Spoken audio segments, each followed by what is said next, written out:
عید میلاد النبی اور دوسری مذہبی تقریبات اور رسومات کے موقع پر دور حاضر میں ڈی جے کا استعمال بڑے زور و شور سے کیا جاتا ہے۔ حالانکہ اس کو لے کر پولیس کی جانب سے کارروائیاں کی جاتی ہیں، لیکن حالات ابھی بھی جوں کا توں برقرار ہیں۔ ہر برس بڑے پیمانے پر ڈی جے تیز آواز کے ساتھ نوجوان جلوس اور دوسری مذہبی تقریبات کے دوران لے کر چلتے ہیں۔ محمود حکیمی انجمن باشندگان بہار نامی غیر سرکاری تنظیم کے سربراہ ہیں۔ حکیمی کہتے ہیں کہ ہم اس کے لیے گلی، کوچوں، نکڑ،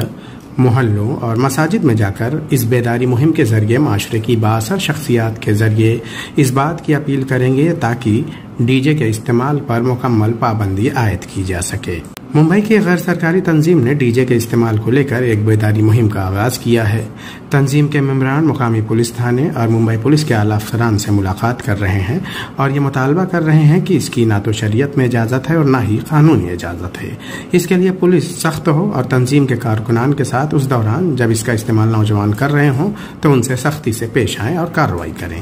ہم لوگ ساؤتھ ممبئی کی مسلم این جی او کے بہت سارے ذمہ داروں نے جے مار پولیس اسٹیشن کے سینئر انسپکٹر کلیم شیخ سے ملاقات کی اور ہم لوگ کا مین مدعا یہ تھا کہ ہر سال عید میلاد النبی کے موقع پہ ہمارے مسلم نوجوان لڑکے جو بڑے پیمانے پہ ڈی جے کا استعمال کرتے ہیں جو غیر شرعی بھی ہے اور سماجی طور پہ بھی وہ غلط ہے،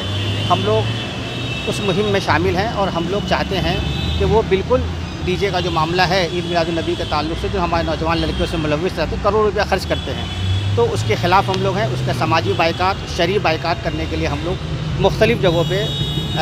ابھی ہم لوگ additional police commissioner special branch Mumbai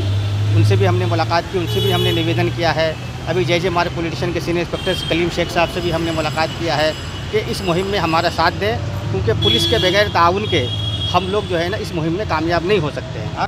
تنظیم کا کہنا ہے کہ ہر برس کئی کروڑ روپے اس طرح سے ضائع کیے جاتے ہیں، اس لیے بہتر یہی ہوگا کہ اس پیسے سے غریب، مسکین اور بیواؤں کی کفالت کی جائے اور جلوس کے دوران پیغمبر اسلام کی تعلیمات پرامن طریقے سے عام کی جائیں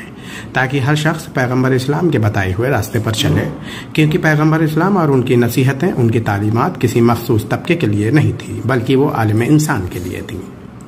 ممبئی سے ٹی وی بھارت کے لیے شاہد انصاری۔